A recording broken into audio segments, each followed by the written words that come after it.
حضرت داؤد علیہ نبی السلام اللہ تبارک و تعالیٰ کے بڑے پیارے پیغمبر گزرے، بڑے برگزیدہ، اللہ تعالیٰ کے بڑے لاڈلے پیغمبر تھے۔ تو ان کی ایک عادت مبارک یہ تھی کہ چلتے چلتے اگر انہیں کوئی جگہ پسند آ جاتی وہاں قیام کرتے، وہاں ٹھہرتے اور عبادت الہی میں مصروف ہو جاتے۔ ایک بار ایسے چلتے چلتے ایک دریا کے کنارے تشریف لے کے گئے تو وہاں جگہ پسند آ گئی، 1 سال وہاں قیام فرما، عبادت و ریاضت انتہا کی اور شدید البکا تھے، یعنی بہت زیادہ رویا کرتے تھے اللہ تعالیٰ کی محبت میں۔ جب 1 سال گزر گیا نا، سال گزرنے کے بعد اللہ تعالیٰ کی بارگاہ میں عرض کیا کہ یا اللہ 1 سال ہو گیا ہے، عبادت کرتے کرتے کمر دوری ہو گئی ہے، یا اللہ اتنا رویا ہوں کہ گویا آنکھوں میں ساون کو بسایا ہوا ہے، اور میرے مالک مجھے کوئی اپنی نشانی دکھا دے خاص قسم کی۔ تو اللہ کے پیغمبر تھے، اللہ کے پیارے تھے، یہ بات کر کے آپ خاموش ہو گئے۔ اسی خاموشی میں 1 دن گزر گیا، دوسرے دن پھر یہی عرض کی کہ یا اللہ مجھے کچھ دکھا دے، 1 سال میں نے تیری بارگاہ میں عرض و معروض کی ہے، میرے اللہ مجھے کچھ دکھا دے۔ حالانکہ اللہ کے پیغمبر وہ بے شمار نشانیاں دیکھتے رہتے ہیں چلتے پھرتے، لیکن خاص نشانی کے طلبگار ہوئے۔ دوسرا دن بھی گزر گیا، تیسرے دن پھر یہی عرض کی کہ یا اللہ 1 سال پورا گزر گیا، مجھے کچھ خاص نشانی دکھا دے۔ اللہ تبارک و تعالیٰ کی طرف سے حکم ہوا کہ پیارے آپ تھوڑا سا آگے جائیں اور وہاں میری ایک مخلوق سے بات چیت کیجئے، وہی میری نشانی ہے۔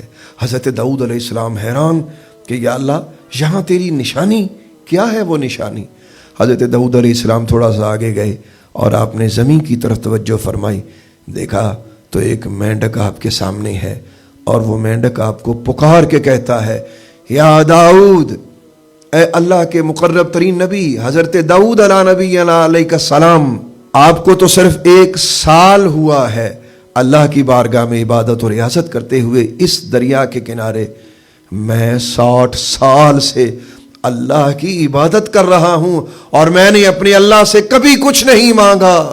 اللہ اکبر۔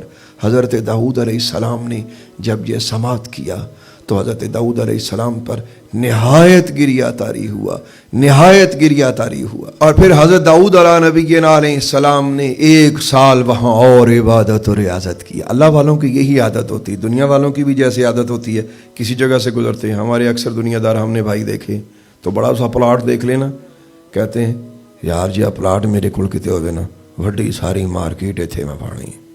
اپنی اپنی خواہشات ہوتی ہیں۔ حضور سیدی و مرشدی حضور قدوۃ الاولیاء زینۃ الاصفیاء قطب الاقطاب رضی اللہ تبارک و تعالی عنہ، آپ کی عادت مبارک یہ تھی اکثر کہیں جاتے تو بڑی کوئی خوبصورت اچھی جگہ نظر آنی تو فرماتے کاش یہاں اللہ کا گھر ہوتا، کتنی اچھی جگہ ہے۔ اللہ اکبر۔ تو اللہ والوں کی مختلف قسم کی عادات اور ان کی مختلف قسم کی یہ خواہشات ہوتی ہیں، تو اپنی خواہشات اور اپنی عادات کو اللہ والوں کی عادات کے تابع رکھنا چاہیے، یہ انسان کی زندگی کا ایک حسن ہوتا ہے۔ اب سوال یہ ہے کہ دنیا کی خواہشات کم ہوں تو ہمیں یہ خواہشات نظر آئے نا، تو اللہ والوں میں تو اللہ کے سوا ہوتا ہی کچھ نہیں، یعنی اللہ پاک کی محبت کے سوا، اللہ کے خوف کے سوا ان کے سینے میں کچھ نہیں ہوتا، دنیا کی خواہشات نہیں ہوتی۔ تو ہمیں آج دنیا کی خواہشات کو کم کرنے کے لیے ایک کام کرنا پڑے گا۔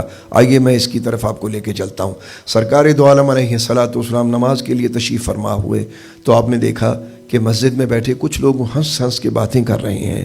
آقا کریم علیہ الصلوۃ والسلام نے نماز کی ادائیگی سے پہلے انہیں کچھ فرمایا۔ آقا کریم نے فرمایا اکثروا ذکر حادم لذات الموت، فرمایا اور لذتوں کو توڑنے والی موت کا اکثر ذکر کیا کرو۔ جب تم موت کا ذکر کرو گے تمہیں رونا زیادہ آئے گا، تمہاری ہنسی کم ہو جائے گی۔ جب آقا کریم علیہ الصلوۃ والسلام نے یہ فرمایا، اس کے ساتھ ہی نبی کریم رؤوف رحیم علیہ الصلوۃ والسلام نے فرمایا کہ میرے غلاموں تم جانتے ہو ایک ایسی بھی جگہ ہے، ایک ایسا بھی گھر ہے جو ہر روز تمہیں 3 بار پکارتا ہے، اور وہ یہ کہتا ہے انا بیت الوحشۃ و انا بیت الوحدۃ و انا بیت التراب و انا بیت الدود۔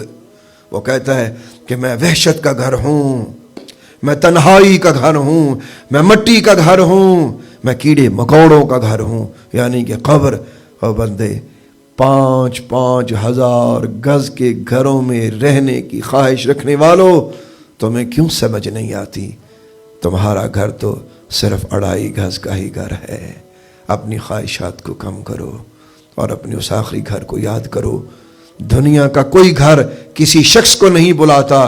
قبر ایک واحد گھر ہے جو بندے کا نام لے کے اسے پکار کے کہتی ہے. بڑے بڑے اونچے مکانوں کی خواہش کرنے والوں، اس اصلی گھر کو بھی کبھی یاد کیا کرو تاکہ دنیا کی لذت ٹوٹے اور عبادت و ریاضت کی لذت، شوق، ذوق تمہیں نصیب ہو.